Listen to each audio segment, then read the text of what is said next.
শিক্ষার্থী বন্ধুরা, আবারও ভগ্নাংশের বিয়োগ নিয়ে আসলাম। দেখো, প্রথমে কাজ আমরা সমান সমান চিহ্ন দিয়ে একটা ভাগ চিহ্ন নেব। এই চিহ্নের নাম কি? ভাগ চিহ্ন নেব। নেওয়ার পরে আমাদের যোগের মতোই কাজ করতে হবে, শুধু বিয়োগ চিহ্নটা আছে। আমরা যোগের যে কাজগুলো করছি এই যোগের কাজটাই করতে হবে। এখন বলো তো, এই হর আর এই হর, এই দুই হরকে কি করব? আমরা লসাগু করব। দুই হরকে কি করব? লসাগু করব।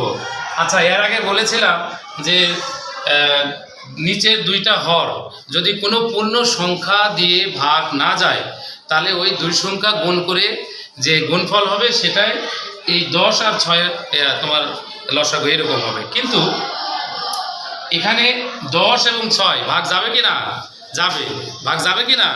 যাবে। দেখো, 10 6, দেখো তো এমন একটা সংখ্যা নাও, যায় কি না বলো তো? এমন একটা সংখ্যা নাও, যাবে কি না? আমরা 2 নিব। কি নিব?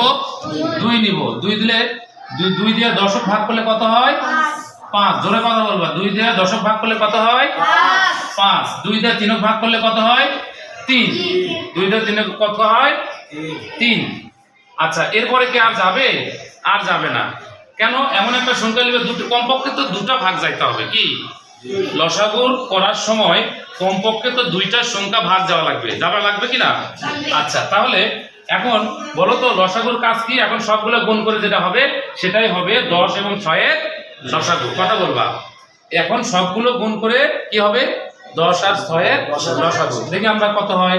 5 দুগুণ 3 10 30। কথা বলতে হবে।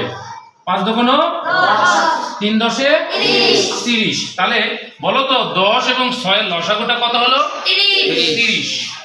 30। এখন বলো তো এই 30টা কার জায়গা দখল করছে? হরের জায়গা। কার জায়গা দখল করেছে? হরের জায়গা। এখন সূত্র অনুযায়ী বলো তো, হর আর হর কি করব?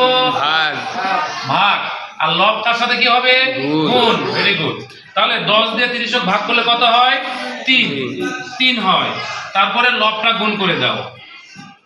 ব্র্যাকেট ফালাও, দুইটা যেহেতু ব্র্যাকেটে দাও। মাইনাসের জায়গায় মাইনাস নিয়ে আসো। এখন 6 দিয়ে 30 ভাগ করলে 5 6 30। কথা বলো। 6 দিয়ে 30 ভাগ করলে কত হয়? 5 6 30। তাহলে কত হবে? 5। কত হবে? 5 এর সাথে গুণ 5।